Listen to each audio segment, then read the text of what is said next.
నాన్న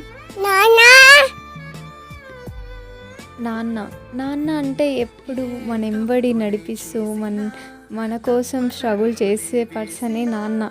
సో నాన్న మీకోసం కొన్ని వర్డ్స్ నేను చెప్తాను. నా కోసం మీరు ఎంత స్ట్రగుల్ అయ్యారో ఆ వర్డ్స్ నేను ఇప్పుడు చెప్తాను. నేను పుట్టినప్పుడు మీరు ఎంత హ్యాపీగా ఫీల్ అయ్యారో కొన్ని క్షణాల్లోనే అంత సాడ్గా ఫీల్ అయ్యారు. నా కోసం మీరు హాస్పిటల్ చుట్టూ తిరగడం అండ్ మీరు నా కోసం నిద్రలేని రాత్రులు కూడా గడిపారు.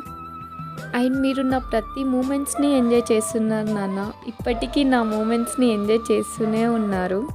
నేను నాన్న అనగానే మీ కళ్ళల్లో హ్యాపీనెస్ నేను చూస్తూనే ఉంటున్నాను నాన్న. మీలాంటి నాన్న దొరకడం చాలా అదృష్టం. నేను ఏదైనా తప్పు చేసినా నా స్మైల్ చూసేసి నన్ను అసలు ఏం అనేవారే కాదు నాన్న మీరు. హ్యాపీ ఫాదర్స్ డే నాన్న. Thank you for being everything నాన్న.